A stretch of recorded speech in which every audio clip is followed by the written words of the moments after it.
Chegunta police స్టేషన్లో 11వ తారీఖు నాడు మధ్యాహ్నం 2 గంటలకి ఒక కంప్లైంట్ వచ్చింది.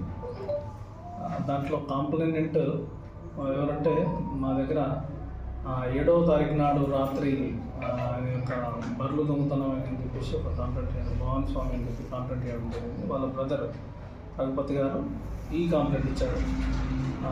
జరిగిన విషయం ఏంటంటే 7వ తారీఖు నాడు పోయిన బర్రెలకు సంబంధించి మా టీంతో పాటు సీసీ కెమెరాలు వెరిఫై చేస్తూ అతను కూడా ఒక రామాంతపూర్లోని అంశ ఫ్యామిలీ రెస్టారెంట్ దగ్గర 11th రోజు మార్నింగ్ సీసీ కెమెరాస్ చెక్ చేస్తుంటే దాంట్లో ఒక 3 గుర్తు వ్యక్తులు ఒక మహిళని అత్యాచారం చేస్తున్నట్టుగా ఫోర్స్ఫుల్గా అత్యాచారం చేస్తున్నట్టుగా ఒక ఫుటేజ్ అతను చూడటం జరిగింది.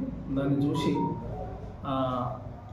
దాన్ని బేస్ చేసుకొని మాకు అదే రోజు మధ్యాహ్నం 2 గంటలకి ఒక కంప్లైంట్ ఇచ్చాం. దాని మీద మా ఎస్ఐ గారు కేసు రిజిస్టర్ చేసి నాకు ఇన్ఫర్మేషన్ ఇవ్వడంతో నేను వచ్చి దానికి సంబంధించిన ఇన్వెస్టిగేషన్ తీసుకొని దాంట్లో ఇన్వెస్టిగేషన్ చేసి సీసీ ఫుటేజ్ అన్ని మిగతా సీసీ ఫుటేజ్ కూడా అంతా వెరిఫై చేసి మిగతా ఎవిడెన్స్ కూడా అంతా కలెక్ట్ చేసిన తర్వాత నేరస్తులను నిన్న రాత్రి పట్టుకోవడం జరిగింది.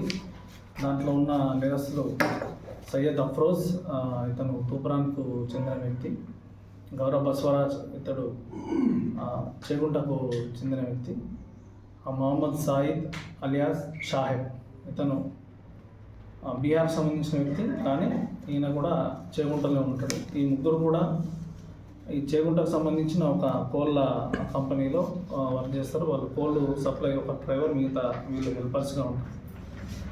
ఆ రోజు నేరం జరిగిన రోజు రాత్రి కోళ్ళు చేగుంట నుంచి కోళ్ళు తీసుకొని పోయి శంకరంపేటలో మరియు మేడ్చల్లో కోళ్ళు సప్లై చేసి వచ్చి తెల్లవారుజామున 8వ తారీఖు తెల్లవారుజామున ఆమె రామంతపూర్ హంస రెస్టారెంట్ దగ్గర పరిసర ప్రాంతాల్లో చూసి ఆమె పైన అత్యాచారం చేసినామని చెప్పేసి వాళ్ళు నేరాన్ని ఒప్పుకోవడం జరిగింది.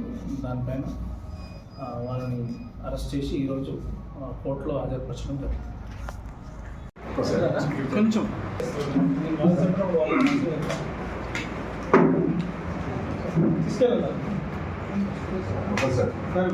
సార్ ఫ్యాన్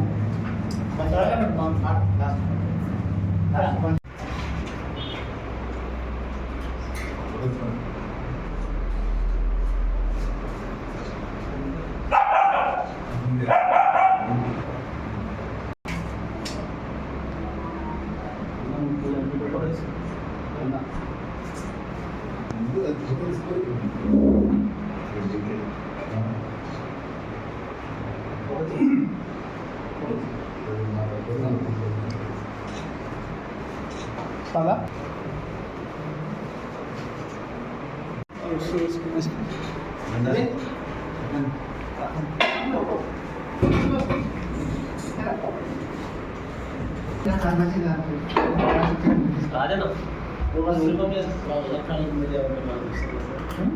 ఎలక్ట్రానిక్ మీడియా మనల్ని కూడా